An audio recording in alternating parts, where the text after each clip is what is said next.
2014 में मोदी सुनामी में हुए आम चुनाव का अप्रत्याशित परिणाम के बाद 2019 का चुनाव ऐसे कस्मकस में होने जा रहा है जिसमें फिलहाल कोई लहर नहीं है।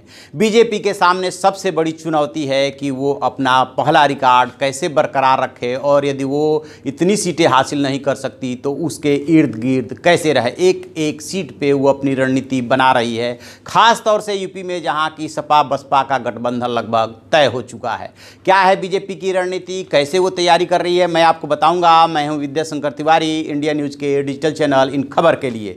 दरअसल बीजेपी ने उसके लिए यूपी तो मायने रख ही रहा है, कोस्टल स्टेट्स पे अभी फिलहाल वो ज़्यादा ध्यान दे रही है। इसी वजह से ये चर्चा चल रही है कि प्रधानमंत्री नरेंद्र मोदी पुरी से भी चुनाव लड़ सकते हैं, माहौल बनाने के लिए, उड़ीसा में संदेश देने के लिए। इसके अलावा जो अन्य विकल्पों पर वो विचार कर रहे हैं उसमें से एक विकल्प ये भी है कि राज्यसभा में जो बीजेपी के दिग्गज बैठे हुए हैं और जिनके जीतने की संभावनाएं ज़्यादा हैं उनको भी इस चुनाव में उतारा जाए, मैदान में उतारा जाए। तो लगभग ऐसे 12 से 15 नेता अभी तक छांटे गए हैं जिनके लोकसभा चुनाव मैदान में उतरने की संभावना है। उसमें से है स्मृति ईरानी, जिन्होंने पिछले चुनाव में भी अमेठी में जा कर के राहुल गांधी को न सिर्फ चुनौती दी थी बल्कि तगड़ा मुकाबला दिया था। इसके अलावा चूँकि शत्रुघ्न सिन्हा नाराज चल रहे हैं, उनका टिकट कटना तय है, वो बीजेपी में होकर के भी बीजेपी में नहीं है, तो उनकी जगह पे केंद्रीय मंत्री रविशंकर प्रसाद को पटना साहिब से चुनाव लड़ाया जा सकता है। इसके अलावा जो महाभारत में द्रौपदी का रोल की थी रूपा गांगुली, पश्चिम बंगाल के महिला मोर्चे के अध्यक्ष भी है, उनको भी चुनाव मैदान में उतारा जा सकता है,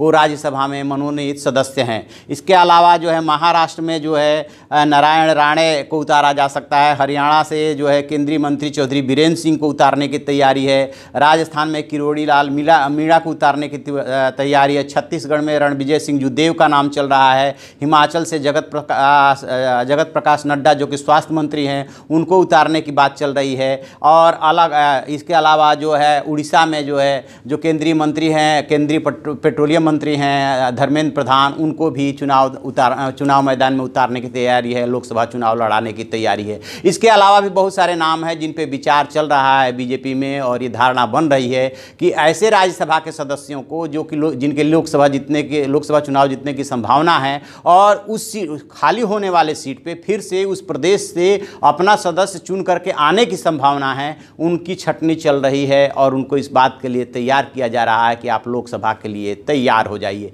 तो ये है बीजेपी की कुछ रणनीति कि एक एक सीट को कितना वो महत्व दे रही है और जीतने की रणनीति तैयार कर रही है। तो आप ऐसी खबरों के लिए देखते रहिए हमारा डिजिटल चैनल इन खबर और उसे सब्सक्राइब कीजिए।